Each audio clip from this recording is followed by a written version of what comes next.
melhor faculdade de tecnologia do Brasil. FIAP. Feel the future.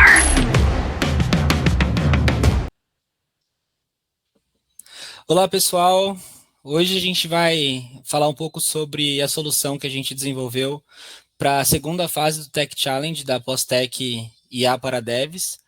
E essa solução em específico, esse desafio, ele trata do tema de algoritmos genéticos. Então aqui a gente traz um pouquinho dos tópicos que a gente vai abordar nessa apresentação, apresentando todo o detalhe do desafio em si. Então, antes de mais nada, vamos falar um pouco sobre o desafio, né? Então, o desafio proposto, ele consiste ali em projetar, implementar e testar um sistema que a gente utilize algoritmos genéticos para conseguir otimizar ali alguma função ou resolver algum problema complexo que trate ali do tema de otimização.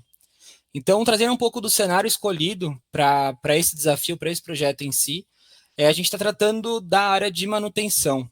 Né? É muito comum em diversas empresas a área de manutenção ter ali os planejamentos para a realização dos serviços de manutenção corretiva e preventiva, isso em diversos equipamentos e setores da instituição, e sabe-se que a alocação eficiente das ordens de serviço para os operadores ela é muito importante, tanto para a melhoria da produtividade em si, mas também para garantir que as manutenções elas sejam realizadas no prazo e que elas tenham ali a qualidade necessária. Então, dito isso, a gente traz um problema, né, que é justamente a alocação de ordens de serviço, de ordens de manutenção, para os operadores de maneira otimizada, e é importante que a gente considere ali alguns aspectos. Então, quando a gente olha para a ordem, a gente tem ali quais são os requisitos em termos de habilidade, qual que é o tempo necessário e a prioridade de cada uma dessas ordens, em relação às habilidades, o tempo disponível e a senioridade dos operadores que a gente tem disponível para poder realizar o atendimento dessas ordens em si. Em relação aos objetivos, para solucionar esse problema, a gente tem ali a eficiência na alocação, maximizando a compatibilidade que a gente tem entre as habilidades necessárias para atender a ordem em relação às habilidades do operador em si. A gente tem a minimização das horas extras através da redução do trabalho adicional dos operadores e também garantir que as ordens de maior prioridade sejam atendidas dentro do prazo estipulado. Então, quando a gente traz aqui as informações que a gente tem disponível para resolver o problema, e aí em relação às ordens de serviço, a gente tem ali para cada ordem qual que é o tempo estimado para a execução, quais são as habilidades necessárias para executar aquela ordem em si, a prioridade daquela ordem, o status, elas sempre nascem como não atendida, mas ao longo do processo elas vão tendo essa troca para garantir que a gente não tenha uma multiplicidade de operadores alocados em uma mesma ordem. E a gente tem também o dia esperado para iniciar um atendimento específico daquela ordem. Dos operadores, a gente tem 3 informações principais, que são as horas disponíveis que ele tem naquele dia, qual é o conjunto de habilidades daquele operador e qual que é o nível de senioridade, né? Se ele é júnior, pleno, sênior, então a gente tem essa informação também em relação aos operadores. Para solucionar esse problema, a gente encontrou alguns desafios, né? Então, o primeiro deles é a alocação dos operadores com as habilidades específicas para as ordens de acordo com os requisitos técnicos. A gente tem ali que respeitar algumas limitações de tempo, né? Em relação à jornada de trabalho, por exemplo, e os recursos disponíveis. A gente tem que manter a ordem das execuções também conforme as prioridades, isso é muito importante. E o resultado de tudo isso é conseguir equilibrar a carga de trabalho entre os operadores, considerando as suas habilidades e o seu grau de senioridade. Tá? Então, através disso, a solução que a gente traz, através do desenvolvimento de algoritmo genético para otimizar a alocação de ordens de serviço, de ordens de manutenção, ele passa por esse algoritmo, né, claro, traçando um paralelo com o que foi construído para a solução. Então, a primeira etapa é gerar um conjunto N de soluções iniciais, a nossa população. Então, aqui a gente já está gerando o cenário, simulando as ordens sendo alocadas a cada um dos operadores. É feita uma etapa em que a gente avalia o quão boa é essa solução que foi gerada inicialmente. E nesse momento sempre tem o questionamento se atingiu o número máximo de gerações, que esse é o nosso critério para a finalização do algoritmo. Caso não tenha atingido, vai ter um processo de selecionar as N melhores soluções, considerando a técnica de elitismo nessa etapa. É feito a técnica de crossover de recombinação aleatória simples entre 2 das N melhores soluções que forem estabelecidas. E caso aquela geração ela entre dentro do critério da taxa de mutabilidade, é feita a mutação de acordo com esse critério.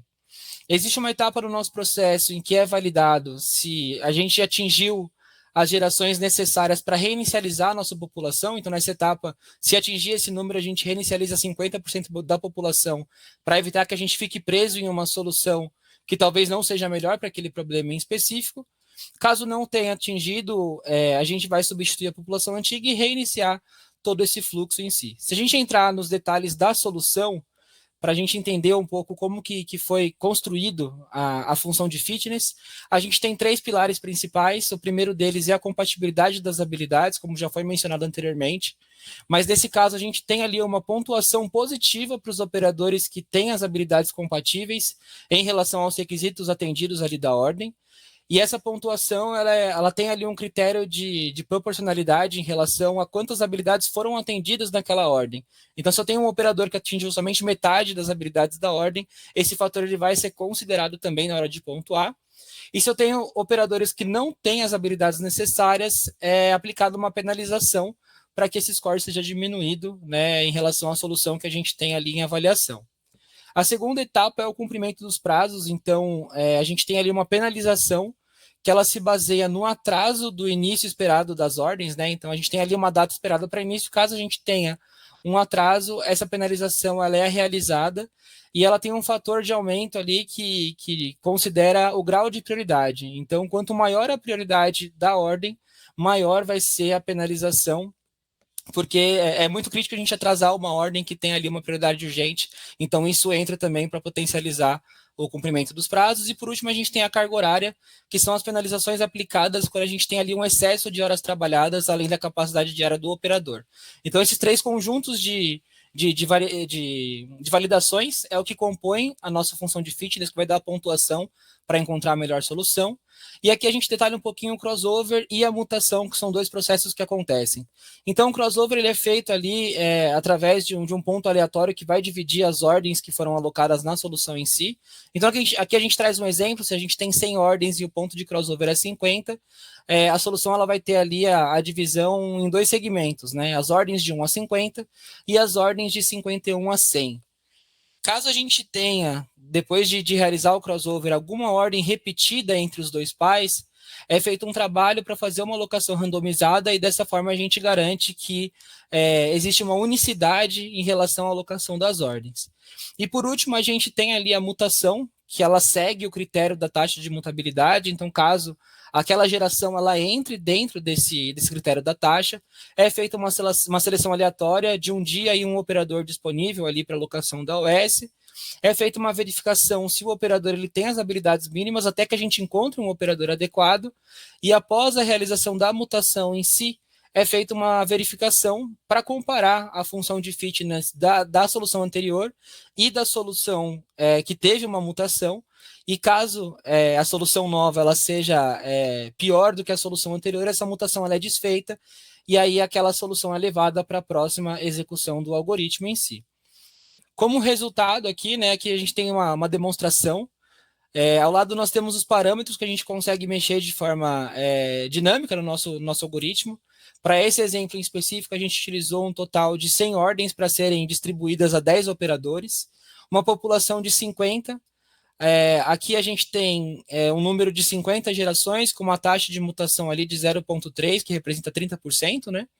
O nosso elitismo é 5, então, quando a gente considera a seleção, 5 soluções são levadas ali para a próxima etapa. E o intervalo de reinicialização, a gente faz essa etapa, que era a condicional do nosso fluxo, que a cada 10 gerações, metade da população ela é gerada novamente, para a gente garantir aí variabilidade no nosso conjunto de dados. E o parâmetro de dias se refere a quantos dias a gente gostaria de considerar ali para fazer a alocação dessas 100 ordens para esses 10 operadores. Aqui ao lado a gente consegue ver de forma dinâmica, né, a função de fitness aumentando a cada uma das execuções, e ao lado a gente tem as ordens sendo alocadas para os operadores disponíveis. Então aqui é uma demonstração. Um ponto que é muito importante ressaltar é que o usuário que recebe essa solução, após executar o algoritmo dentro do cenário ali que for proposto, é exportada uma tabela, em que essa tabela contém os principais resultados necessários para que a pessoa consiga fazer uma análise e verificar se essa é a programação final ou se é necessário realizar algum pequeno ajuste. Mas o que nós temos aqui são os dias que vão ser alocados ali para a execução da ordem, Aqui a gente já tem a relação do operador que foi alocado àquela ordem em si, já fica bem claro quais são os requisitos daquela ordem e as habilidades do operador. Temos algumas informações referentes ao operador e à ordem em si, mas o que é muito interessante são essas colunas que tem aqui ao final, que diz respeito, primeiro, ao percentual de compatibilidade entre as habilidades da OS e do operador. Então, se a gente olhar aqui nesse registro em que a gente teve 50% das habilidades necessárias atendidas, ao lado a gente já consegue ver qual que é a habilidade que faltou. E aí cabe ao responsável pela programação dessas ordens dizer se a gente pode seguir dessa maneira ou não, e pequenos ajustes podem ser feitos para poder fazer uma alocação ótima dessas ordens.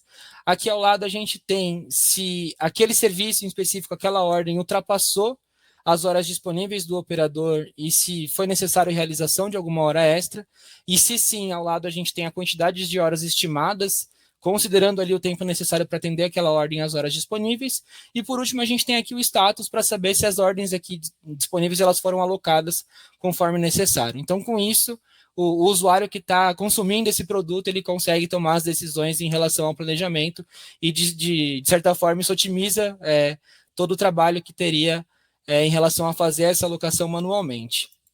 Em relação ao projeto em si, todo o desenvolvimento está disponível no repositório do GitHub. Aqui a gente dividiu em uma execução principal, num código main, e dentro da pasta de functions a gente tem ali as funções que são comuns a todos os algoritmos que foram testados, e a gente tem um pacote de funções para cada um dos algoritmos em si. E esse é o nosso trabalho, agradeço a atenção, e qualquer dúvida estamos à disposição. Um forte abraço.